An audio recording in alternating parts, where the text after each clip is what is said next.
গল্পটি শুরু হয় ছোট্ট শ্যাংজিকে দেখিয়ে, যে কিনা ক্লাসে মনোযোগ না দিয়ে ড্রয়িং করতে ব্যস্ত ছিল। টিচার এটা দেখতে পেয়ে শ্যাংজিকে ভীষণ বকাবকি করে এবং আগামীকাল স্কুলে তার গার্ডিয়ানকে নিয়ে আসতে বলে। তো শ্যাংজি তার ভাই ইয়ানকে মেসেজ করে স্কুলে আসার জন্য বললে ইয়ান না করে দেয়। তারপর বাড়িতে ফিরে শ্যাংজি জানতে পারে আজই তার ভাই হোস্টেল থেকে ফিরে এসেছে। তারপর শ্যাংজি তার ভাইয়ের রুমে আসে তাকে রাজি করাতে আগামীকাল স্কুলে যাওয়ার জন্য। কিন্তু রুমে এসে এত হ্যান্ডসাম একটা ছেলেকে বসে থাকতে দেখে শ্যাংজি তো পুরাই অবাক হয়ে যায়। সেভাবে তার ভাই হয়তো প্লাস্টিক সার্জারি করে এত বেশি হ্যান্ডসাম হয়ে গিয়েছে। এরই মধ্যে শ্যাংজির ভাই সেখানে চলে আসে, আর জেন নামের এই ছেলেটা হচ্ছে ইয়ানের বন্ধু। শ্যাংজি ইয়ানকে তার সাথে স্কুলে যাওয়ার জন্য বলে ইয়ান আবারও না করে দেয়। এই দেখে শ্যাংজি চিৎকার করে কান্না করতে শুরু করে দেয়। রুমে শ্যাংজির মা আসলে শ্যাংজি বলতে থাকে ভাই তাকে ধরে মেরেছে। এই কথা শুনে তখন শ্যাংজির মা ইয়ানের কান ধরে টেনে নিয়ে যায়। চেন তখন এদের এই কাহিনী দেখে হাসতে থাকে আর মনে মনে ভাবে শ্যাংজির মেয়েটা তো ভীষণ দুষ্ট, সাথে অনেক কিউটও। যাক, ভাইকে রাজি করাতে না পেরে এবার শ্যাংজি চেনের কাছে সাহায্য চায়। শ্যাংজি চেনকে রিকোয়েস্ট করে বলে সে যেন তার ভাই সেজে আগামীকাল তার সাথে স্কুলে যায়। প্রথমে তো চেন রাজি হচ্ছিল না, কিন্তু এতবার করে এত কিউট করে বলার পর সে এবার রাজি হয়ে যায়। তারপর সিন চলে আসে বর্তমান সময়ে। এখন শ্যাংজি অনেকটাই বড় হয়ে গিয়েছে। ওর ভাই অনেকদিন পর হোস্টেল থেকে বাড়িতে ফিরে এসেছে। তো খাবার খাওয়ার সময় ইয়ান ওর বাবার কাছ থেকে গাড়ির চাবিটা চায়। এর কারণ ওর হোস্টেল চেঞ্জ হয়েছে আর ওর সাথে ওর বন্ধুদের জিনিসপত্র হোস্টেলে নিয়ে যেতে হবে। বন্ধুর কথা শুনে শ্যাংজি বুঝতে পারে এটা নিশ্চয়ই চেন হবে। এই জন্য শ্যাংজি ইয়ানকে বলে আমিও তোমার জিনিসপত্র গাড়িতে তুলতে তোমাকে হেল্প করবো।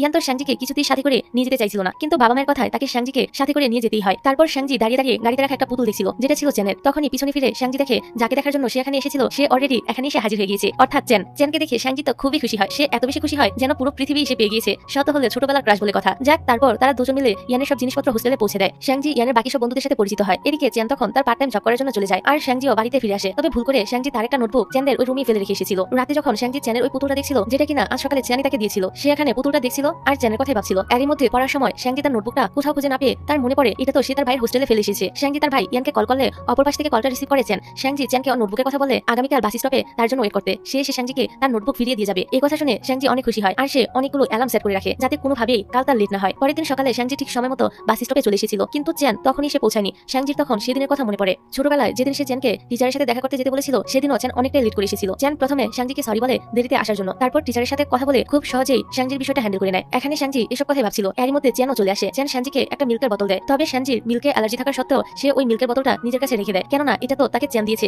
আর চেন তো তার কাছে অনেক বেশি স্পেশাল। আর স্পেশাল মানুষের কাছ থেকে অ্যালার্জি জাতীয় কিছু পেলেও সমস্যা নেই। তোমরা কি বলো? যাই হোক, আজকে আবার শ্যাংজির বাবা মা বাসায় ছিল না, তাই শ্যাংজি বাড়িতে ফিরে আসলে ইয়ান বলে আমি বাইরে খাবার খেতে যাচ্ছি, তুমি আমার সাথে চলো। শ্যাংজি তো প্রথমে যাবে না বলে জানায়, কিন্তু যখন সে শুনে ইয়ানের সাথে তার বন্ধুরা সবাই যাচ্ছে, বিশেষ করে চেন, তখন তো সে যাওয়ার জন্য একদম এক পায়ে রাজি হয়ে যায়। তারপর গাড়ির ভিতরে শ্যাংজি লুকিয়ে লুকিয়ে চেনকে দেখতে থাকে, যেটা চেনও লক্ষ্য করে। সে শ্যাংজিকে বলে আচ্ছা তোমার কাছে কি আমাকে হ্যান্ডসাম লাগে? এই কথা শুনে শ্যাংজি তো একদম নার্ভাস হয়ে যায়। ইয়ান বলে মজা করা বন্ধ করো। শ্যাংজি বলে না, তুমি একদমই হ্যান্ডসাম না। চেন বলে তাহলে তুমি আমাকে দেখে এভাবে ব্লাশ কেন করো? এটা শুনে তো সবাই অনেকটাই অবাক হয়ে যায়। ইয়ানের আরেক বন্ধু যে ছিল সে শ্যাংজিকে বলে চেন একটু বেশি মজা করে, তুমি ওর কথায় কিছু মনে করো না, ও একদম ভালো ছিল না। ইয়ানও বলে হ্যাঁ, ও একদমই ভালো ছিল না। শ্যাংজি বলে তোমরা ঠিকই বলেছো। তবে চেনকে দেখে মনে হয় সে শ্যাংজির এই কথাটা শুনে একটু মন খারাপ করেছে। এরই মাঝে তারা রেস্টুরেন্টে চলে আসে। চেন জানতে পারে শ্যাংজি বিফ পছন্দ করে না, এজন্য সে নিজ হাতে শ্যাংজির খাবার থেকে বিফের স্লাইসগুলো আলাদা করে দেয়। ওর এত কেয়ার দেখে আমাদের শ্যাংজি তো ভীষণ খুশি হয়। সে তো চেনের উপর আরো বেশি করে ইমপ্রেস হতে থাকে। পরের দিন শ্যাংজি তার বান্ধবী ওয়াংকে সাথে নিয়ে একটি ক্যাফেতে আসে। এখানে আবার চেন পার্ট টাইম জব করতো। শ্যাংজি তো কোনো কিছু অর্ডার না করে বারবার চেনকেই দেখছিল, যেটা কিনা চেনও আবার দেখে ফেলে। তারপর শ্যাংজি যখন খাবার কিনে বিল পে করতে যায়, তখন চেন বলে এখানে কিছু টাকা কম আছে, তুমি যে লুকিয়ে লুকিয়ে আমাকে দেখছিলে সেটারও তো ট্যাক্স নিতে হবে, তাই না? শ্যাংজি বলে তুমি যেরকমটা ভাবছো আসলে কিন্তু তেমন কিছুই না। শ্যাংজির কথা শুনে চেন তো হাসতে থাকে এবং ওর কাছ থেকে কোনো টাকাই নেয় না। তারপর শ্যাংজি যখন খাবার খাচ্ছিল, তখন সে শুনতে পায় চেন তার বসের কাছ থেকে অ্যাডভান্স টাকা চাইছে। এই সময় জ্যাং নামের শ্যাংজিদের এক ক্লাসমেট এই ক্যাফে আসে। আজকে আবার তার জন্মদিন ছিল।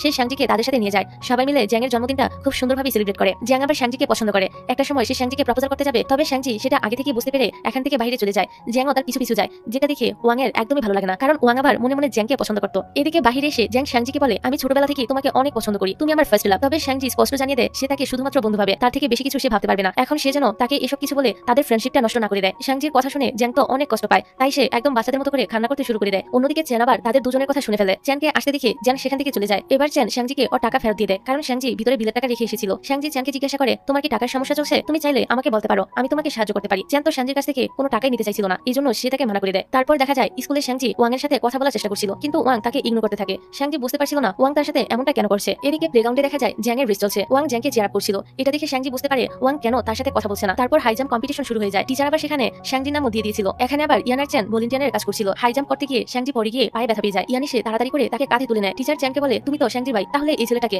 ইয়ান কিছু বলার আগে শ্যাংজি বলে এটা আমার বাবা হয়। এই কথা শুনে টিচার তো পুরোই শক হয়ে যায়। চ্যান বলে হ্যাঁ, এটা আমাদের বাবা হয়। এতে ইয়ান তো রেগে শ্যাংজিকে কাঁধ থেকে নামিয়ে দেয়। এই জন্য চ্যানি তাকে কাঁধে তুলে নেয় এবং শ্যাংজির পায়ে খুব যত্ন সহকারে মেডিসিন লাগিয়ে দেয়। এরই মাঝে সেখানে ইয়ান চলে আসে আর নিজেই শ্যাংজিকে নিয়ে যেতে থাকে। তখন শ্যাংজি দেখতে পায় চ্যাং শুধু ওকেই না, বাকি সব মেয়েকেই এভাবে ট্রিট করে। এই কারণে ওর মনটা একটু খারাপ হয়ে যায়। পরের দিন ক্লাসে আসার পর ওয়াং শ্যাংজির কাছে এসে বলে তুমি কি আমার সাথে শপিং করতে যাবে? এতে তো শ্যাংজি খুশি খুশি রাজি হয়ে যায়। সে মনে করে ওয়াং এর রাগ হয়তো ভেঙে গিয়েছে। তবে রাস্তায় ওয়াং শ্যাংজিকে বারবার জিজ্ঞাসা করে তুমি কি সাথে করে টাকা নিয়ে এসেছো? শ্যাংজি বলে হ্যাঁ নিয়ে এসেছি। রাস্তার একটা গলির মধ্যে তিনটা মেয়ে ওদেরকে বুলি করতে শুরু করে দেয়। একটা মেয়ে ওয়াংকে বলে তুমি আজ টাকা নিয়ে এসেছো তো? ওয়াং বলে আমার কাছে কোনো টাকা নেই, তবে আমার বান্ধবীর কাছে আছে। মেয়েগুলো এবার শ্যাংজিকে বুলি করতে শুরু করে। তারা সব টাকা নেওয়ার পর বলে এত কম টাকা, কাল থেকে আরো বেশি করে টাকা নিয়ে আসবে, তা না হলে আমরা তোমার স্কুল পর্যন্ত পৌঁছে যাবো। এসব বলে তারা তিনজন এখান থেকে চলে যায়। এবার শ্যাংজি বুঝতে পারে ওয়াং ইচ্ছে করে ওর সাথে এরকমটা করেছে, তাই সেও রাগ করে এখান থেকে চলে যায়। এদিকে চ্যান ও শ্যাংজিকে খুঁজতে খুঁজতে এই রাস্তায় চলে আসে। চ্যান শ্যাংজির চেহারা দেখে বুঝে যায় যে তার সাথে কিছু একটা হয়েছে। শ্যাংজি এখানে অনেক কান্না করছিল, তাই চ্যান তাকে জড়িয়ে ধরে শান্ত করার চেষ্টা করে। একটু শান্ত হওয়ার পর শ্যাংজি চ্যানকে সব ঘটনা খুলে বলে। চ্যান তখন শ্যাংজির মন ভালো করার জন্য সুন্দর একটি রাস্তা দিয়ে ওকে বাড়ি নিয়ে যায়, আর এতে শ্যাংজিও খুশি হয়ে যায়। পরের দিন শ্যাংজি যখন স্কুলে আসে তখন সে দেখে ওর ভাই তার সব বন্ধুদের সাথে নিয়ে দাঁড়িয়ে রয়েছে বুলি করা মেয়েগুলোকে উচিত শিক্ষা দেওয়ার জন্য। ওরা শ্যাংজিকে এক বন্ধুর কাছে রেখে বাকি তিনজন ওই গলিতে যায়। দেখা যায় মেয়েগুলো দাঁড়িয়ে দাঁড়িয়ে সিগারেট খাচ্ছিল। ইয়ান প্রথমে ওদেরকে সুন্দর করে বুঝায় আর বলে, তুমি গতকাল আমার বোনকে বুলি করেছো, এরপর থেকে কারোর সাথে এরকম কিছু করবে না। কিন্তু মেয়েগুলো অনেক বেয়াদব ছিল, ওরা উল্টো ইয়ানের সাথে খারাপ আচরণ করতে শুরু করে দেয়। চ্যান এবার ওদের সাথে রেগে কথা বলতে শুরু করে, যেটাতে মেয়েগুলো সত্যি ভয় পেয়ে যায়। অন্যদিকে দেখা যায় শ্যাংজি ওদের জন্য ওয়েট করছিল। কিছুক্ষণ পর ওর ভাই শ্যাংজির পার্স নিয়ে ফিরে আসে, যেটা গতকাল ওই মেয়েগুলো নিয়ে গিয়েছিল। এদিকে ওয়াং শ্যাংজিকে ইচ্ছা করে ওই বুলি করা মেয়েদের কাছে নিয়ে যাওয়ায় তাকে শাস্তি স্বরূপ স্কুল থেকে ট্রান্সফার করে দেওয়া হয়। এখানে ওয়াং নিজের ভুলটা বুঝতে পারে, আর তাই যাওয়ার সময় সে শ্যাংজির কাছে ক্ষমাও চায়। একসময় ওয়াং শ্যাংজির অনেক ভালো বন্ধু ছিল, তাই ওয়াংকে এখন চলে যেতে দেখে শ্যাংজিরও খুবই খারাপ লাগছিল। এভাবে বেশ কিছুদিন পার হয়ে যায়। এবার শ্যাংজিদের এক্সামের রেজাল্ট বের হলে দেখা যায় সে প্রতিটি সাবজেক্টেই অনেক ভালো মার্কস পেয়েছে, শুধুমাত্র সায়েন্স ছাড়া। এই জন্য শ্যাংজির বাবা বলে, তোমার এই সাবজেক্টের জন্য এখন থেকে একজন টিউটর রাখা হবে। দেখা যায় নতুন টিউটর আর কেউ নয় বরং ইয়ান ছিল। পড়ানোর সময় শ্যাংজি যখন এক প্রশ্ন কয়েকবার জিজ্ঞাসা করে, ইয়ান তখন অনেক রেগে যায়, এমনকি তাদের মধ্যে মারপিটও লেগে যায়। তাই তাদের মা বলে তিনি শ্যাংজির জন্য নতুন কোনো টিউটর রাখবে। তারপর শ্যাংজি যখন দেখে তার নতুন টিউটর চ্যান, তখন তো সে খুশিতে একদম লাফিয়ে ওঠে। শ্যাংজিকে পড়ানো শেষ করে চ্যান ইয়ানের সাথে ভিডিও গেম খেলতে শুরু করে। এরই মাঝে শ্যাংজি এসে লুকিয়ে চ্যানের ছবি তুলতে শুরু করে, যেটা চ্যানও দেখে ফেলে এবং ছবির জন্য পোজ দিতে থাকে। এতে শ্যাংজি এমন অভিনয় করে যেন দেখে মনে হচ্ছিল ও ফোনের ক্যামেরা পরিষ্কার করছিল। এখানে ইয়ান শ্যাংজিকে বলে, তুমি চ্যানের ছবি তুলছো কিন্তু আমার ছবি তুলছো না কেন? আমি কি হ্যান্ডসাম না? শ্যাংজি বলে, তুমি হ্যান্ডসাম না, তুমি তো দেখতে একদম বান্দরের মতো। ইয়ান এতে অনেক রেগে যায় আর শ্যাংজি দৌড়ে পালিয়ে যায়। এভাবে বেশ কয়েকদিন চ্যান শ্যাংজিকে পড়াতে থাকে। তবে শ্যাংজি তো পড়ার মন না দিয়ে সবসময় শুধু চ্যানের দিকে অপলক দৃষ্টিতে তাকিয়ে থাকে। চ্যান বুঝতে পারে শ্যাংজি সায়েন্সে মোটেও ইন্টারেস্ট নেই। এই কারণে সে তাকে একটি সায়েন্সের মিউজিয়ামে নিয়ে যায়, যাতে সে ভালোভাবে সায়েন্সটা বুঝতে পারে। সম্পূর্ণ মিউজিয়াম ঘোরার পর শ্যাংজি চ্যানকে জিজ্ঞাসা করে ভবিষ্যতে তার স্বপ্ন কি। উত্তরে চ্যান জানায় সে একটি গেম আবিষ্কার করতে চায়। তারপর শ্যাংজি চ্যানকে জিজ্ঞাসা করে তার কোনো গার্লফ্রেন্ড আছে কিনা। চ্যান বলে, এসবের জন্য আমার কাছে আপাতত কোনো সময় নেই, তবে তুমি চিন্তা করো না, যেদিন আমার গার্লফ্রেন্ড হবে সবার আগে তাকে আমি তোমার সাথে দেখা করাবো। তারপর শ্যাংজি তার ভাইয়ের সাথে বাসায় ফিরে আসে। শ্যাংজি দেখে ওর ড্রয়িং খাতাটা ভুল করে সে মিউজিয়ামে রেখে এসেছে। শ্যাংজি মিউজিয়ামে কল করে, সেখানকার লোকেরা বলে আপনার সাথে যে ছেলেটি এসেছিল তার কাছে খাতাটি দিয়ে দেওয়া হয়েছে, অর্থাৎ চ্যানের কাছে। শ্যাংজি তো এবার টেনশনে পড়ে যায়, কারণ ওই খাতায় সে নিজের আর চ্যানের অনেকগুলো ড্রয়িং করে রেখেছে। পরের দিন চ্যান ইয়ানের মাধ্যমে শ্যাংজিকে খাতাটা পাঠিয়ে দেয়। শ্যাংজি ভাবতে থাকে চ্যাং নিজে এসে আমাকে খাতাটা দিল না কেন, সে কি আমার ড্রয়িং গুলো দেখে ফেলেছে, ও কি জেনে গেল আমি সিক্রেটলি তাকে কত পছন্দ করি। সন্ধ্যায় দেখা যায় ইয়ান অনেক রেগেছিল। চ্যান জিজ্ঞাসা করে কি হয়েছে। ইয়ান বলে, সকালে শ্যাংজি বলল ও এক ডেটিং অ্যাপের মাধ্যমে কাউকে নাকি ডেট করছে, যেটা নিয়ে আমি আর আমার বাবা রেগে আছি। চ্যান বলে, কাল আমরা দুজনকে শ্যাংজিকে বুঝাবো। আসলে শ্যাংজি তো ডেটিং এর ব্যাপারে সবাইকে মিথ্যা বলেছে, যাতে চ্যান ওকে সন্দেহ না করে যে ও চ্যানকে পছন্দ করে। কিন্তু এদিকে এই কথা জানার পর বাড়ির সবাই তো শ্যাংজির উপর অনেক বেশি রেগে যায়। ইয়ান আর চ্যান আসে শ্যাংজিকে বোঝানোর জন্য। চ্যান বলে, তোমার বয়ফ্রেন্ডের নাম কি, ও কোন ক্লাসে পড়ে। শ্যাংজি বলে, ওর বয়ফ্রেন্ড স্কুলে নয় ভার্সিটিতে পড়ে, কিছুদিন পরে সে গ্রাজুয়েট হবে। চ্যান অবাক হয়ে জিজ্ঞাসা করে, সে তোমার কত বছরের বড়। শ্যাংজি বলে 5 বছরের। আসলে শ্যাংজি এখানে চ্যানের কথাই বলছিল। চ্যান বলে, এসব কিছু বাদ দিয়ে শ্যাংজির এখন উচিত পড়াশোনায় মন দেওয়া, তাছাড়া তার বয়স তো এখনো অনেক কম, সে চাইলে গ্রাজুয়েশনের পর বয়ফ্রেন্ড রাখতে পারে, যেটাতে শ্যাংজিও রাজি হয়ে যায়। এবার দেখা যায় চ্যান যখন হোস্টেলে ছিল তখন ওর কাছে হসপিটাল থেকে কল আসে, জানানো হয় চ্যানের বাবার অবস্থা তেমন ভালো না। চ্যান তখনই বের হয়ে পড়ে হসপিটালে যাওয়ার জন্য। অন্যদিকে শ্যাংজি ইয়ানকে জিজ্ঞাসা করে চ্যানের কি হয়েছে, সে তাকে পড়াতে কেন আসছে না। ইয়ান বলে, একটি ইমার্জেন্সি কাজে চ্যান ওর শহরে গিয়েছে। অপরদিকে আমরা চ্যানকে দেখতে পাই, জিয়াং নামের একটি মেয়ে তার কাছে আসে, যাকে দেখে চ্যানের মনটা আরো বেশি খারাপ হয়ে যায়। মেয়েটিকে তা আমরা সামনেই জানতে পারবো। তারপর চ্যান আর ইয়ানদের গ্রাজুয়েটের দিন চলে আসে। শ্যাংজিও এখানে এসেছিল। সে তো লুকিয়ে লুকিয়ে চ্যানকেই দেখতে থাকে। শ্যাংজি চ্যানকে একটি ফুলের বুকে দেয়, সাথে একটি গিফটও দিতে চায়, কিন্তু তখন চ্যানের বন্ধুরা তাকে ডাকতে একসাথে ছবি ওঠানোর জন্য। চ্যান সবার সাথে ছবি উঠায়, শ্যাংজির সাথে কয়েকটা ছবি উঠায়। তারপর রাতের বেলা সব বন্ধুরা মিলে আড্ডা দিতে থাকে, কারণ এরপর সবাই আলাদা হয়ে যাবে, যে যার শহরে ফিরে যাবে। সবাই ড্রিঙ্কস করলেও চ্যান ড্রিঙ্কস করে না। ইয়ান অনেকটাই ড্রিঙ্ক করে নিয়েছিল, এই জন্য চ্যান আসে তাকে বাড়িতে পৌঁছে দিতে। অনেক রাত হয়ে যাওয়ায় ইয়ানের মা চ্যানকে আজ তাদের বাসাতেই থাকতে বলে। শ্যাংজি তার মায়ের কথা মতো চ্যানের জন্য ইয়ানের কিছু ড্রেস বের করে দেয়। মাঝরাতে শ্যাংজি দেখে চ্যান একা একা বসে রয়েছে। শ্যাংজি চ্যানের কাছে এসে জিজ্ঞাসা করে তার কি হয়েছে। চ্যান বলে, তার উপর অনেক ঋণের বোঝা রয়েছে। শ্যাংজি বলে, আমি তোমাকে প্রমিস করছি বড় হয়ে আমি টাকা ইনকাম করে সব টাকা তোমাকে দিয়ে দিব, আমরা দুজন মিলে তোমার সব ঋণ পরিশোধ করে দিব। এটা শুনে চ্যান তো হেসে বলে, আমি তো মজা করছিলাম। তারপর শ্যাংজি তার ঘরে চলে আসে। একটু পর সে দরজা খোলার শব্দ পেয়ে ব্যালকনিতে গিয়ে দাঁড়ালে দেখে চ্যান চলে যাচ্ছে। এতে শ্যাংজির মনটা একটু খারাপ হয়। সে দেখে চ্যান তাকে মেসেজ করে বলেছে, তুমি নিজের ঠিকমতো খেয়াল রেখো আর ভালো করে পড়াশোনা করো, যখনই তুমি ভালো রেজাল্ট করবে আমি তখনই তোমার জন্য গিফট পাঠাবো। শ্যাংজি তো এবার ঠিক করে নেয় যেভাবেই হোক সে চ্যানের শহরের ইউনিভার্সিটিতে পড়তে যাবে, যাতে সে সবসময় চ্যানের আশেপাশে থাকতে পারে। তারপর থেকে শ্যাংজি খুবই মনোযোগ দিয়ে পড়াশোনা করতে থাকে। ও ভালো রেজাল্ট করে চ্যানকে ছবি তুলে পাঠায় আর প্রমিস অনুযায়ী চ্যান ও শ্যাংজির জন্য গিফট পাঠায়, যেগুলো শ্যাংজি অনেক যত্ন করে নিজের কাছে রেখে দেয়। একদিন শ্যাংজি শুনতে পায় ইয়ানের এক বন্ধু ইয়ানকে বলছে এখন তো চ্যানেরও গার্লফ্রেন্ড হয়ে গিয়েছে। এটা শুনে শ্যাংজির মন খারাপ হয়ে যায়। সে কাউকে কোনো কিছু না জানিয়ে সোজা চলে যায় চ্যানের শহরে। সেখানে যাওয়ার পর ইয়ান তাকে ফোন করে বলে, তোমার টিউশনের সময় হয়ে গিয়েছে, তুমি কোথায় চলে গিয়েছো। শ্যাংজি বলে সে চ্যানের শহরে এসেছে। ইয়ান তো এই কথা শুনে খুবই অবাক হয় আর প্রশ্ন করে, তুমি সেখানে কেন গিয়েছো। শ্যাংজি ইয়ানকে মিথ্যা কথা বলে যে সে তার অনলাইন বয়ফ্রেন্ডের সাথে দেখা করতে এসেছে। এই কথা শুনে ইয়ান আরো বেশি রেগে যায়। সে শ্যাংজিকে ওই ছেলের সাথে দেখা করতে নিষেধ করে। ইয়ান শ্যাংজিকে বলে সেখানেই অপেক্ষা করতে। সে চ্যানকে তার কাছে পাঠাচ্ছে। কিছুক্ষণ পর চ্যান এখানে চলে আসে, তার সাথে একটি মেয়েও ছিল। শ্যাংজি তো মেয়েটিকে দেখে অনেক বেশি কষ্ট পায়, কারণ সে মনে করছিল এটাই হয়তো চ্যানের গার্লফ্রেন্ড। চ্যান শ্যাংজিকে বলে, তুমি এখানে কি করছো, তোমার বাড়ির সবাই তোমাকে নিয়ে কত চিন্তা করছে তা কি তুমি জানো। তুমি যে ছেলের সাথে দেখা করতে এসেছো সে কোথায়। শ্যাংজি বলে, সে আমার সাথে ব্রেকআপ করে ফেলেছে, এখন তো ও নিজের গার্লফ্রেন্ডও বানিয়ে ফেলেছে। এইসব কথা বলে শ্যাংজি কান্না করতে শুরু করে। একটু শান্ত হওয়ার পর সে চ্যানকে ওই গিফট দেয়, যেটা সে সেদিন গ্রাজুয়েশন সেরেমনির দিন দিতে চেয়েছিল কিন্তু পারেনি। তারপর সে চ্যানকে বিদায় জানিয়ে নিজের শহরে ফিরে আসে। সামনে ইয়ানকে দাঁড়িয়ে থাকতে দেখে শ্যাংজি কান্না করতে থাকে। ইয়ান তখন শ্যাংজিকে বকাবকি না করে তাকে সামলায়। এভাবে আরো অনেকটা সময় কেটে যায়। শ্যাংজি ওর অতীত ভুলে নতুন করে জীবন শুরু করেছে। এখন শ্যাংজি চ্যানের শহরের একটি ইউনিভার্সিটিতে পড়াশোনা করছে। এখানে শ্যাংজি নতুন 3জন বান্ধবীকে দেখতে পায়। এদের 3জনের নাম হচ্ছে নিং, শিন এবং লি। হঠাৎ করে লি কারোর সাথে ধাক্কা খেয়ে পড়ে যায়। তখন মিং নামের একটা ছেলে এসে লিকে সাহায্য করে। ওরা দুজন যখন সঞ্জিতের কাছে আসে তখন মিং নিজের পরিচয় দেয়। সে ছিল স্পোর্টস ডিপার্টমেন্টের। এখানে মিং এর সাথে সবার বন্ধুত্ব হয়ে যায়। আজ নিং এর জন্মদিন ছিল, তাই ওরা সবাই মিলে নিং এর জন্মদিন সেলিব্রেট করতে আসে। আমরা এখানে চ্যানকেও দেখতে পাই, কিন্তু চ্যান আর সেনজি একে অপরকে দেখতে পায় না। সেনজি ভিতরে বুড় হয়ে যাচ্ছিল, এই জন্য সে ফ্রেশিয়ার নেওয়ার জন্য বাইরে আসে। তখনই চ্যান তাকে ডাক দেয়, আর চ্যানকে দেখে সেনজি তো অনেক বেশি অবাক হয়। চ্যান সেনজিকে বলে, তুমি এতদিন ধরে আমার ফোন মেসেজ ইগনোর করছো কেন? সেনজি কোনো উত্তর না দিয়ে বাহানা দেখিয়ে এখান থেকে চলে যায়। সেনজির সব বন্ধুরা গভীর রাত পর্যন্ত এখানে আড্ডা দিবে, কিন্তু সেনজির মা তাকে এত রাত পর্যন্ত বাইরে আলো করবে না, তাই সে হোস্টেলে ফিরে যাচ্ছিল। রাস্তায় আবারও তার সাথে চ্যানের দেখা হয়ে যায়। চ্যান তখন সেনজিকে হোস্টেলে ড্রপ করে দেওয়ার কথা বলে, তাই সেনজি চ্যানের গাড়িতে উঠে পড়ে। চ্যান সেনজিকে বলে, তুমি কি আবার এখানে তোমার অন্য কোনো বয়ফ্রেন্ডের জন্য এসেছো? সেনজি বলে না। তারপর হোস্টেলে যাওয়ার আগে তাদের মাঝে টুকটাক কিছু কথাবার্তা হয়। যাক, পরের দিন নিং সেনজিকে বলে, মিং কি তোমাকে কিছু বলেছে? সে হয়তো তোমাকে পছন্দ করে। তুমি চলে যাওয়ার পর মিং বারবার তোমার কথাই বলছিল। সেনজি ফোন বের করে দেখে মিং তাকে অনেকগুলো মেসেজও করেছে। তারপর সেনজি নিজের কাহিনীটা অন্য বান্ধবীর কাহিনী বলে সবাইকে শোনাতে থাকে। সেনজি বলে, আমার এক বান্ধবী আছে যে তার ভাইয়ের বন্ধুকে পছন্দ করে, যে একজন গেম ডেভেলপার। শিন বলে, কি গেম? গেমের নামটা বলো তো। সেনজি যখন গেমের নামটা বলে তখন লিন বলে,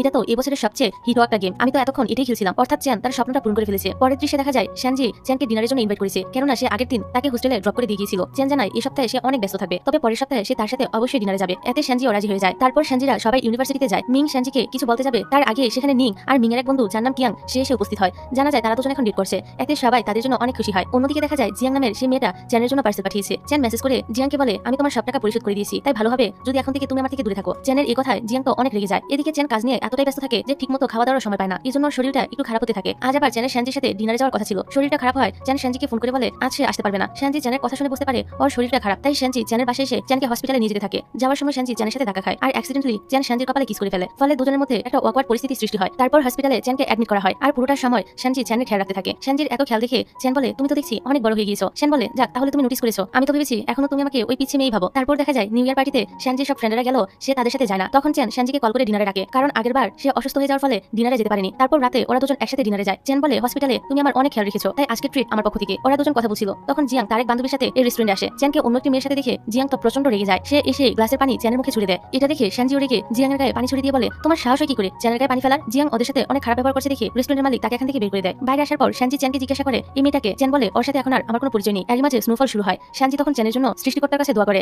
তারপর চ্যান বাসায় ফিরে দেখে জিয়াং তার জন্য অপেক্ষা করছে। চ্যান বলে, কোর্টের নির্দেশ মতো আমি তোমার সব টাকা পরিশোধ করে দিয়েছি, তুমি এখন আর আমাকে প্লিজ বিরক্ত করো না। এখানে ফ্ল্যাশব্যাক আমাদেরকে দেখানো হয় চ্যানের বাবার কারণে জিয়াং এর বাবা মারা গিয়েছিল। তখন চ্যান আর ওর মা জিয়াংদের কাছে ক্ষমা চাইতে গিয়েছিল। সেই সময় চ্যানের মা প্রমিস করেছিল কোর্ট থেকে যত টাকা দিতে বলেছে তার সম্পূর্ণটাই তারা জিয়াংদের দিয়ে দিবে। এরপর থেকে চ্যানের জীবনটা অনেক কষ্টের হয়ে গিয়েছিল। স্কুলেও সবাই থেকে খুনি ছেলে বলে ডাকতো। এসব কিছু মনে করে চ্যানের মুডটা আজকে অনেক খারাপ হয়ে যায়। তবে সেনজির সাথে তোলা ছবিগুলো দেখে চ্যানের মুখে আবার হাসি ফুটে ওঠে। পরের দিন সেনজি চ্যানের অফিসে আসে চ্যানের সাথে দেখা করতে। এই সময় আবার জিয়াং এসে ঝামেলা করছিল, তাই চ্যান সেনজিকে নিয়ে সাইডে যায় আর বলে, তুমি বারবার আমার সাথে দেখা করতে এসো না। চ্যান সেনজিকে এই কথাটা বলেছিল যাতে জিয়াং তার কোনো ক্ষতি করতে না পারে। তবে সেনজি এটা বুঝতে না পেরে মন খারাপ করে চলে যায়। তারপর কিছুদিন ধরে সেনজি চ্যানের সাথে আর কোনো কথা বলে না। এভাবে একদিন রাতে ওরা সব বন্ধুরা মিলে একটি বাড়ি আসে। সেনজি অনেক ড্রিঙ্কস করে ফেলেছিল। মাতাল হওয়ার পর সে চ্যানের ফোন বা মেসেজের অপেক্ষা করতে থাকে। মিং তখন তার জন্য একটি রোমান্টিক গান গাইছিল, কিন্তু সেনজির তো সেদিকে কোনো খেয়ালই ছিল না। তখনই তার কাছে চ্যানের কল আসে, যেটা সেনজি রিসিভ করে ফেলে। চ্যান আশেপাশে সাউন্ড শুনে বুঝে যায় সেনজি কোনো বাড়ি রয়েছে। এবার চ্যান সেনজিকে সেখানে ওয়েট করতে বলে, কারণ চ্যান তাকে নিতে আসছে। সেনজি সবাইকে বিদায় জানিয়ে বাইরে আসলে মিংও তার পিছু পিছু আসে। অতিরিক্ত ড্রিঙ্কস করার ফলে সেনজির শরীরটা খারাপ লাগছিল। মিং তাকে সামলাতে গেলে চ্যান সেখানে এসে সেনজির হাত ধরে। আসলে চ্যান সেনজির পাশে অন্য একটা ছেলেকে দেখে অনেক বেশি জেলাস ফিল করছিল। এখানে সেনজি মাতাল অবস্থায় অনেক উল্টাপাল্টা কথা বলতে শুরু করে, যেগুলো শুনে চ্যান তো হাসতে থাকে। সেনজি বলে, আমার একটা সিক্রেট আছে, আমি একটা ছেলেকে পছন্দ করি, কিন্তু সে হয়তো আমাকে পছন্দ করে না, আমাকে স্পেশাল ভাবে। এই বলে সেনজি কান্না শুরু করে দেয়। চ্যান তার কাছে ছেলেটার নাম জানতে চাইলে সেনজি বলে, সেটা তো বলা যাবে না। এবার সেনজি ঘুমিয়ে পড়লে চ্যান বলে, হয়তো তোমার ক্রাশ তোমাকে স্পেশাল ট্রিট করে না, কিন্তু আমি তোমাকে স্পেশাল ট্রিট করব। পরের দিন সকালে যখন সেনজির ঘুম ভাঙে তখন দেখা যায় তার কিছুই মনে ছিল না। তার বন্ধুরা তাকে জিজ্ঞাসা করে, গতকাল রাতে যে হ্যান্ডসাম ছেলেটা সেনজিকে ড্রপ করে দিয়ে গিয়েছিল সে সেনজির কি হয়? সেনজি বলে, ওইটা তো সেই ছেলেটা যার কথা আমি তোমাদেরকে বলছিলাম। সেনজির এক বান্ধবী বলে, কে তোমার ক্রাশ? সেনজি ভুল করে বলে ফেলে, হ্যাঁ। এই শুনে হলের সবাই তো বুঝে যায় যে সেনজি তার ভাই বন্ধুকে পছন্দ করে।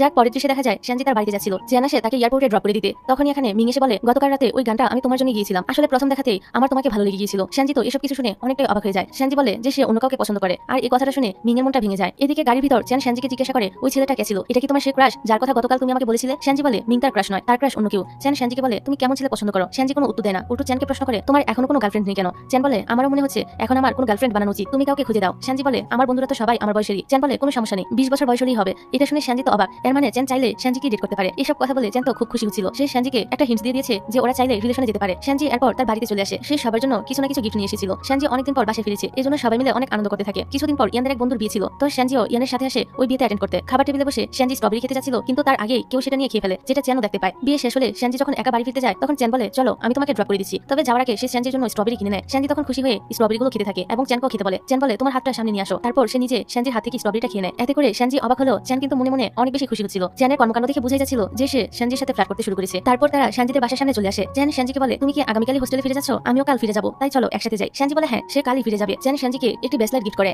সেনজি তখন চ্যানকে ধন্যবাদ বলে বাসার ভিতরে চলে যায়। রুমে এসে শ্যানজি ভাবতে থাকে আজকাল চ্যানের ব্যবহার কেমন জানি বদলে গিয়েছে, সে কি আমাকে পছন্দ করতে শুরু করেছে। এসব কিছু ভেবে শ্যানজি তো মনে মনে অনেক খুশি হচ্ছিল। পরদিন ওরা একসাথে ফিরে যেতে থাকে। এয়ারপোর্টে চ্যানের এক বন্ধু চ্যানকে বলে মেয়েটা কি তোমার গার্লফ্রেন্ড। চ্যান তখন বলে না, শ্যানজি তার গার্লফ্রেন্ড নয়। তারপর চ্যান শ্যানজিকে হোস্টেলে নামিয়ে দিয়ে নিচেও চলে যায়। গাড়ির ভিতরে এসে ভাবতে থাকে আমি তখনই শ্যানজিকে ওর ক্রাশের ব্যাপারে জিজ্ঞাসা করি, যখন শ্যানজি অনেক ভেবেচিন্তে উত্তর দেয়। আর শ্যানজির সব বর্ণনা চ্যানের সাথে মিলে যাচ্ছিল। চ্যান যখন বুঝতে পারে শ্যানজি তাকেই পছন্দ করে তখন তো সে অনেকটাই খুশি হয়। চ্যান একসময় শ্যানজিকে ফোন করে লাঞ্চে ডাকে। শ্যানজি তার ক্রাশের সাথে লাঞ্চে যাবে এটা শুনে তার বন্ধুরা তো অনেক খুশি হয়, এজন্য ওকে অনেক সুন্দর করে রেডি করে দেয়। শ্যানজিকে দেখে চ্যান বলে তোমাকে আজকে অনেক বেশি প্রিটি লাগছে। তারপর চ্যান শ্যানজিকে একটি রেস্টুরেন্টে নিয়ে যায় যেখানে আগে থেকে একটা মেয়ে বসেছিল। আসলে এই মেয়েটা ছিল চ্যানের অফিসের ডিরেক্টর, যাকে একবার শ্যানজি চ্যানের সাথে দেখে মনে করেছিল এটা চ্যানের গার্লফ্রেন্ড। যাক আজ মেয়েটির সাথে পরিচয় হয়ে শ্যানজির ভুল ভেঙে যায়। মেয়েটি শ্যানজিকে বলে চ্যান তোমার অনেক কেয়ার করে, ওই দিন তোমাকে কান্না করতে দেখে চ্যানেরও অনেক খারাপ লেগেছিল। এখন শ্যানজি বুঝতে পারে ওই দিন সে কত বড় ভুল বুঝে এয়ারপোর্ট থেকে চলে এসেছিল, আর এতদিন শুধুই সে কষ্ট পেয়ে এসেছে। এরই মাঝে চ্যান সহ তার বাকি কলিগরা চলে আসে। তারা জিজ্ঞাসা করে মেয়েটিকে। চ্যান বলে সে হলো আমার ফ্রেন্ড। এতে শ্যানজি খুশি হয়ে যায়, কারণ আজ চ্যান তাকে নিজের বন্ধু বলেছে। এর আগে সে সবসময় শ্যানজিকে বোন বলে পরিচয় দিত। যাই হোক কিছুদিন পর শ্যানজির জন্মদিন ছিল। চ্যান সকাল সকাল শ্যানজিকে নিয়ে ঘুরতে বের হয়। ওরা দুজন প্রথমে মুভি দেখতে যায়। চ্যান শ্যানজির দিকে হাতটা বাড়িয়ে দেয় শ্যানজির হাতটা ধরার জন্য। শ্যানজি বলে আমাদের হাত ধরা উচিত হবে না। তখন চ্যান বলে ও হ্যাঁ, এখনো তো তুমি আমার গার্লফ্রেন্ড হওনি। এই কথাটা শুনে শ্যানজি তো একদম শক হয়ে চ্যানের দিকে ফেল করে তাকিয়ে থাকে। এবার মুভি দেখা শেষ হলে চ্যান শ্যানজিকে তার বাসার ছাদে নিয়ে আসে। সম্পূর্ণ ছাদটা খুব সুন্দর করে সাজানো ছিল। এত সুন্দর ডেকোরেশন দেখে শ্যানজি তো অনেক বেশি খুশি হয়। ওরা দুজন একসাথে কেক কাটে। চ্যান আবারও শ্যানজিকে জিজ্ঞাসা করে তুমি কেমন ছেলে পছন্দ করো। শ্যানজি বলে যে দেখতে হ্যান্ডসাম হবে, অনেক কাইন্ড আর টল হবে। এসব শুনে চ্যান বলে এই সকল বৈশিষ্ট্য তো আমার মধ্যে রয়েছে, এর মানে আমি কি তোমাকে ডেট করার কথা ভাবতে পারি। শ্যানজি তখন বলে না, তুমি তো আমাকে ছোট বোনের মতো ভাবো। চ্যান বলে ব্যাপারটা আগে অন্যরকম ছিল, তাছাড়া তোমার কি আমাকে পছন্দ না। অর্থাৎ সে শ্যানজিকে ইনডাইরেক্টলি প্রপোজাল করছিল। শ্যানজি বলে সেরকম কিছু না, তুমি আরো কয়েকবার আমাকে প্রপোজাল করলে আমি তোমাকে নিয়ে ভেবে দেখবো। শ্যানজির কথা শুনে চ্যান তো স্মাইল করে। শ্যানজি ফিরার পর ওর বন্ধুরা জিজ্ঞাসা করে চ্যানের সাথে তোমার ডেট কেমন ছিল। শ্যানজি হেসে উত্তর দেয় অনেক ভালো, ফাইনালি চ্যান আমাকে প্রপোজাল করেছে। এটা শুনে ওর বন্ধুরা তো প্রচন্ড খুশি হয়ে যায়। পরের দৃশ্যে দেখা যায় চ্যান আর শ্যানজি আবারও ডেটে যাওয়ার প্ল্যান করছে, কিন্তু চ্যান হঠাৎ করে শ্যানজিকে মানা করে দেয়, কারণ তাকে হসপিটালে যেতে হয়েছিল। ডক্টর বলে তোমার বাবা 10 বছর ধরে এই অবস্থায় রয়েছে, এখন উচিত হবে ওনার সার্জারি করা। চ্যান ওর বাবার কাছে আসে, আর ফ্ল্যাশব্যাকে আমরা দেখতে পাই একদিন চ্যানের বাবা মাতাল অবস্থায় গাড়ি ড্রাইভ করার সময় অ্যাক্সিডেন্ট করেছিল, আর ওই অ্যাক্সিডেন্টে একজন লোকের প্রাণহানি ঘটে। লোকটা ছিল জিয়াং এর বাবা। চ্যানের বাবা অনুশোচনায় পড়ে উপর থেকে লাফ দিয়ে দেয়, যার ফলে তিনি কোমায় চলে যান। এত কিছু সহ্য করতে না পেরে চ্যানের মাও ওকে একা রেখে এই পৃথিবী থেকে বিদায় নেয়। বর্তমানে এসব কিছু মনে করে চ্যানের বুকটা প্রচন্ড ভারী হয়ে আসে। যাক এবার হসপিটাল থেকে ফেরার সময় চ্যান শ্যানজির মেসেজ দেখে তাকে কল দেয় দেখা করার জন্য। তারপর শ্যানজি আসে চ্যানের সাথে দেখা করতে। চ্যান দেখে শ্যানজির মন খারাপ, তাই চ্যান ওকে সরি বলে এর আগে দেখা না করতে পারার জন্য। তারপর তারা দুজন কটন ক্যান্ডি খায়। চ্যান আগামীকাল আবারও দেখা করার কথা বললে শ্যানজি বলে আগামীকাল তার ক্লাস রয়েছে। পরদিন শ্যানজি যখন ক্লাসে যায় তখন হঠাৎ করে চ্যান এসে ওর পাশে বসে। শ্যানজি তো চ্যানকে এখানে দেখে অনেক বেশি অবাক হয়, তবে চ্যান কিন্তু ওর দিকে একদৃষ্টিতে তাকিয়ে থাকে। শ্যানজি লজ্জা পেয়ে ঘুমিয়ে পড়ার অভিনয় করে। চ্যান ওর কাছে এসে দূর থেকে ওকে একটা কিস করে, তারপরও এমন নাটক করে যেন কিছুই করেনি। শ্যানজি তখন নিজেই চ্যানের গালে কিস করে বলে তুমি আবার আমাকে ভুল বুঝো না, আমি তো আমার বদলা নিয়েছি। এর মানে কিন্তু এই নয় যে আমি তোমার প্রপোজাল অ্যাকসেপ্ট করেছি। মানে ব্যাপারটা দাঁড়িয়েছে বন্ধুর পিচ্ছি বোন এখন তাকে নাকে দড়ি দিয়ে ঘুরেছে। যাক এখানে তারা দুজন এ নিয়ে খুনসুটি করতে থাকে। পরের দিন হঠাৎ করে শ্যানজি এসে চ্যানকে সারপ্রাইজ দেয়, কারণ আজ চ্যানের জন্মদিন ছিল। শ্যানজি চ্যানকে নিয়ে একটি রেস্টুরেন্টে আসে, যেখানে সে চ্যানের জন্য সুন্দর করে টেবিল সাজিয়ে রেখেছিল। চ্যানেরও এসব কিছু অনেক পছন্দ হয়। এখানে শ্যানজি নিজ হাতে চ্যানের জন্য নুডলসও রান্না করে। যেহেতু সে প্রথমবার রান্না করেছে তাই খাবারের টেস্ট খুবই বাজে ছিল, তবে চ্যান ওর রান্নার অনেক প্রশংসা করে। তারপর চ্যান ফু দিয়ে মোমবাতি নিবায়। শ্যানজি চ্যানকে জিজ্ঞাসা করে কি উইশ করলে। চ্যান বলে তোমাকে। শ্যানজি বুঝতে পারে চ্যান সত্যি তাকে অনেক ভালোবাসে, তাই সে অবশেষে চ্যানের প্রপোজালটা অ্যাকসেপ্ট করে নেয়। এই জন্য চ্যান এখানে শ্যানজিকে একটা কিউট কিস করে। তারপর তারা দুজন সমুদ্রের পাড়ে বসে সুন্দর সময় কাটাতে থাকে, আর একজন আরেকজনকে প্রমিস করে কেউ কাউকে কখনো ছেড়ে যাবে না। চ্যান বলতে থাকে আমার তো বিশ্বাসই হচ্ছে না তুমি আমার গার্লফ্রেন্ড হয়ে গিয়েছো। তারপর চ্যান তার পরিবার সম্পর্কে সব কথা বলে, কারণ সে শ্যানজি থেকে কোনো কিছু লুকাতে চাইছিল না। শ্যানজি চ্যানকে বলে আমি সবসময় তোমার পাশে থাকবো, তুমি বেশি চিন্তা করো না। তারপর চ্যান শ্যানজিকে তার বাসায় নিয়ে যায়। চ্যান তো এখানে বারবার শ্যানজিকেই দেখতে থাকে, এই জন্য শ্যানজি চ্যানের কাছে এসে মুখটা ঘুরিয়ে ঘুরিয়ে চেহারা দেখাতে থাকে আর বলে এবার হয়েছে। তখন দুষ্টু চ্যান শ্যানজিকে কাছে টেনে নিয়ে বলে না আমার মন এখনো বলেনি। শ্যানজি চ্যানকে বলে যাও এবার নিজের কাজে যাও। চ্যান বলে তুমি অনেক আনরোমান্টিক একটা গার্লফ্রেন্ড। তারপর চ্যানের আসার শব্দ শুনে বিছানা থেকে নামতে গিয়ে শ্যানজি তো ফ্লোরে পড়ে যায়। চ্যান জিজ্ঞাসা করে তুমি এখানে কি করছো। উত্তরে শ্যানজি বলে ফ্লোরে বসে পড়াশোনা করতে আমার বেশি এক্সাইটেড লাগে। চ্যান এবার শ্যানজিকে কাছে টেনে নিয়ে বলে এবার এক্সাইটেড ফিল করছো তো। চ্যানকে এতটা কাছাকাছি আসতে দেখে শ্যানজি তো অনেক বেশি নার্ভাস হয়ে যায়। ও তখন চ্যানকে দূরে সরিয়ে দেয়। শ্যানজির এরকম অবস্থা দেখে চ্যানের তো ভীষণ হাসি পাচ্ছিল। রাতে চ্যানের এক বন্ধু জানতে পারে চ্যান নিজের গার্লফ্রেন্ড বানিয়ে ফেলেছে। মেয়েটাকে তা না জেনে সে চ্যানের গ্রুপে বলে দেয় আমাদের চ্যান গার্লফ্রেন্ড বানিয়ে ফেলেছে। চ্যান তার ওই বন্ধুকে বলে তুমি কি জানতে চাও মেয়েটাকে। ওর বন্ধু হ্যাঁ বলে। চ্যান বলে ওর গার্লফ্রেন্ড হলো ইয়ানের বোন শ্যানজি। এই কথা শুনে বন্ধু তো খুবই অবাক হয়। সে জিজ্ঞাসা করে ইয়ান এই ব্যাপারে জানে কিনা। চ্যান বলে না, ও এখনো জানে না। চ্যানের এই বন্ধু বলে ভালো হয়েছে ইয়ান এখনো জানতে পারেনি, না হলে তো ও হয়তো ততক্ষণে তোকে মেরেই ফেলতো। এরই মাঝে ইয়ান চ্যানকে ফোন করে জিজ্ঞাসা করে ওর গার্লফ্রেন্ডকে। ইয়ান বলে মেয়েটির ভাগ্য অনেক খারাপ যে সে তার গার্লফ্রেন্ড হয়েছে। যাক আমাদের সাথেও এই কপালপোড়া মেয়েটির পরিচয় করিয়ে দিস। চ্যান বলে অবশ্যই একদিন দেখা করাবো। পরে সিনে দেখা যায় চ্যান শ্যানজিকে হোস্টেল পর্যন্ত এগিয়ে দিতে এসেছিল। ইয়ান শ্যানজিকে একসময় ফোন করে জিজ্ঞাসা করে তুমি কোথায়। শ্যানজি বলে আমি হোস্টেলে যাচ্ছি। ইয়ান বলে এর মানে যে মেয়েটা একটা ছেলের হাত ধরে হাঁটছে ওইটাই তুমি, তাই না। শ্যানজি তো ভয় পেয়ে যায়। এদিক সেদিক সে তার ভাইকে খুঁজতে থাকে। ইয়ান তখন তাদের সামনে আসে। শ্যানজি ইয়ানকে কিছু বোঝানোর আগেই ইয়ান শ্যানজিকে হোস্টেলে পাঠিয়ে দেয়। তারপর উড়াধুরা চ্যানকে পিটাতে শুরু করে। চ্যান অনেক মার খাওয়ার পরও ইয়ানের গায়ে হাত উঠায় না। সে বলতে থাকে যে সে শ্যানজিকে অনেক ভালোবাসে। ইয়ান একটু শান্ত হওয়ার পর বলে এত মেয়ে থাকতে তোর আমার বোনকে পটাতে হলো, শালার বেটা এই দুনিয়াতে আর কোনো মেয়েকে খুঁজে পেলি না। যাই হোক এখন বাড়িতে চল। ইয়ান চ্যানের বাড়িতে এসে দেখে এখানে মেয়েদের জুতা রাখা। সে বুঝায় যে এটা শ্যানজির জুতা। তারপর ইয়ান তো ফ্রিজ খুলে দেখে এখানে শুধু শ্যানজির পছন্দের খাবারই রাখা রয়েছে। ইয়ান বুঝতে পারে ওদের সম্পর্কটা অনেক দূর পর্যন্ত এগিয়ে গিয়েছে। পরের দিন চ্যান মাস্ক পরে শ্যানজির সাথে দেখা করতে আসে। শ্যানজি জিজ্ঞাসা করে তার কি হয়েছে। চ্যান বলে আমার ঠান্ডা লেগেছে এই জন্য মাস্ক পরে আছি। তবে শ্যানজি চ্যানের মুখের আঘাতের চিহ্নগুলো দেখে ফেলে। সে বুঝে যায় যে তার ভাই গতকাল চ্যানের এই অবস্থা করেছে, তাই সে রেগে ইয়ানের কাছে এসে ইয়ানকে মারতে থাকে আর বলে তোমার সাহসে কি করে চ্যানের গায়ে হাত তোলার। এখানে শ্যানজি চ্যানের সাথে অনেক বেশি রাগারাগি করে চলে যায়। চ্যান তখন শ্যানজিকে আবারও এখানে নিয়ে আসে। শ্যানজি তো আবারও ইয়ানের সাথে ঝগড়া শুরু করে দেয়। চ্যান তখন বলে ইয়ান একা আমাকে মারিনি, আমি ওকে মেরেছি। শ্যানজি তখন নিজের ভাইয়ের সাইড নিয়ে বলে কি তোমার এত বড় সাহস, তুমি আমার ভাইয়ের গায়ে হাত তুলেছো, ওকে মারার অধিকার শুধু আমার আছে। এই কথা শুনে ইয়ান হেসে ফেলে। যাক ভাই বোনের মধ্যে আবারও মিল হয়ে যায়। তারপর খাবার আসলে চ্যান অনেক যত্ন করে শ্যানজিকে খাবার সার্ভ করে দিচ্ছিল, যেটা দেখে ইয়ান বলে অ্যাটলিস্ট আমার সামনে এসব নাকামি বন্ধ করো। শ্যানজি তখন ইচ্ছা করে ইয়ানকে জ্বালানোর জন্য চেনকে খাবার খাইয়ে দিতে থাকে, আর এই সবকিছু বসে বসে ইয়ানকে সহ্য করতে হয়। আর আমার কথা হলো, এমন ভাই কোথায় পাওয়া যায় যে কিনা নিজের বোনের প্রেম এভাবে বসে বসে হজম করতে পারে? আমাদের দেশের ভাই হলে তো এখানে বোনকে পিটিয়ে ভর্তা করে দিত। তোমরা কারা কারা প্রেম করতে গিয়ে ভাইয়ের হাতে ধরা পড়েছো সেটা অবশ্যই আমাকে কমেন্টের মাধ্যমে জানিয়ে দিও, আর নিজেদের মজার মজার অভিজ্ঞতা শেয়ার করে দিও। যাক, রাতের বেলা চেন শ্যানজিকে হোস্টেলে ড্রপ করে দিতে আসে। ইয়ান তখন পিছনে সিটে ঘুমাচ্ছিল। এই সুযোগে রোমান্টিক চেন তো শ্যানজিকে একটা কিস করে দেয়। ইয়ান ঘুম থেকে উঠলে শ্যানজি ইয়ানকে দেখে দেখে চেনকে ফ্লাই কিস দিতে থাকে, আর ওদের এসব কাহিনী দেখে বেচারা ইয়ান সত্যি অনেক বেশি বিরক্ত হচ্ছিল। যাক, শ্যানজি চলে যাওয়ার পর ইয়ান চেনকে বলে, শ্যানজি আমার একমাত্র বোন, তাই তুই যদি কখনো ওকে ধোকা দেওয়ার চেষ্টা করিস তাহলে কিন্তু আমি তোকে ছাড়বো না। কিছুদিন পর দেখা যায় চেন শ্যানজিকে নিয়ে নতুন অ্যাপার্টমেন্টে আসে। চেন বাড়ির চাবিটা শ্যানজির হাতে তুলে দিয়ে বলে, আজ থেকে এই বাড়িটা আমাদের। হোস্টেলে ফিরে শ্যানজি দেখে ওদের এসিটা খারাপ হয়ে গিয়েছে। ভার্সিটি ছুটি থাকার কারণে এসি ঠিক করার মেকানিকও আসবে না। চেন যখন এই ব্যাপারটা জানতে পারে তখন সে শ্যানজিকে নিয়ে আসে তাদের এই নতুন কেনা বাড়িটিতে। কিছুক্ষণ পর শ্যানজি এসে দেখে চেন ড্রয়িং রুমে বসে রয়েছে। এখানে তো এদের দুজনের রোমান্স শুরু হয়ে যায়। এভাবে তারা ফাঁকা বাড়িতে ভালোই রোমান্স করতে থাকে। যাক, তারা তাদের মতো রোমান্স করুক, আর আমরা গল্পে এগিয়ে যাই। এর কয়েকদিন পর শ্যানজি বাড়িতে ফিরে আসে। বাবা মা তো তাকে দেখে অনেক বেশি খুশি হয়ে যায়। এদিকে চেন ফোন করে জানায় সে শ্যানজিকে অনেক মিস করছে। তারা যখন কথা বলছিল তখন তাদের কথাবার্তা শ্যানজির মা শুনে নেয়। তারপর দেখা যায় শ্যানজি ওর ভাইয়ের সাথে অনেক ভালো ব্যবহার করছিল। ইয়ান বুঝতে পারে নিশ্চয়ই কোনো ঝামেলা হয়েছে। আসলে চেন আজ শ্যানজিতে শহরে আসছে, তাই শ্যানজি চাইছিল তার সাথে দেখা করতে। রাতে ওরা সব বন্ধুরা ডিনারে যাবে, আর ইয়ান যেন তাকে এই বিষয়ে সাহায্য করে। দেখা যায় ইয়ান শ্যানজির কথায় রাজি হয়ে গিয়েছে। ওরা চেনকে এয়ারপোর্ট থেকে রিসিভ করে নেয়। ওরা দুজন দুজনের হাত ধরে বসেছিল। এই দেখে ইয়ান বলে, তোমরা ভুলে যেও না এখানে তোমাদের বড় ভাই বসে রয়েছে। কিন্তু ওরা দুজন তো ইহানকে পাত্তাই দিছিল না। তারপর সব বন্ধুরা চেনের সাথে শ্যানজিকে দেখে তো অনেক অবাক হয় যে শেষ বেশ কিনা শ্যানজি হলো চেনের গার্লফ্রেন্ড। যদিও তারা সবাই খুশি হয়। ডিনার শেষে চেন শ্যানজিকে বাড়িতে পৌঁছে দেওয়ার জন্য আসে। শ্যানজির মা ওদের দুজনকে একসাথে দেখে ফেলে। শ্যানজির মা সরাসরি এসে শ্যানজিকে জিজ্ঞাসা করে, তুমি কি চেনকে ডেট করছো? শ্যানজি তখন সত্যি কথাটা বলে দেয়। শ্যানজি বলে, চেন অনেক ভালো একটা ছেলে। শ্যানজির মা তাকে বলে, তুমি কি চেনের ব্যাকগ্রাউন্ড সম্পর্কে কিছু জানো না? এর জন্য তোমার উপর অনেক বড় প্রভাব পড়তে পারে। মায়ের কথা শুনে শ্যানজির মনটা তো খারাপ হয়ে যায়। শ্যানজির বাবাও ওদের সম্পর্কটা মেনে নেয় না। এবার রাতে শ্যানজি বাড়ি ফিরলে শ্যানজির বাবা বলে, আজ চেনের সাথে আমার কথা হয়েছিল। আমার মনে হয় তোমার আর চেনের সম্পর্কটা এখানেই শেষ করে দেওয়া উচিত। বাবার কথা শুনে শ্যানজি মন খারাপ করে রুমে চলে যায়। তারপর চেনকে ফোন করে বলে, তুমি আমার বাবা মায়ের কথা কোনো কষ্ট পেও না। চেন জানায় কাজের জন্য তাকে আগামীকাল শহরে ফিরে যেতে হবে। শ্যানজির চেনের জন্য অনেক চিন্তা হচ্ছিল, তাই পরদিন সকালে সেও জিনিসপত্র গুছিয়ে নেয় ফিরে যাওয়ার জন্য। শ্যানজির বাবা মা বলে, কোথায় যাচ্ছ?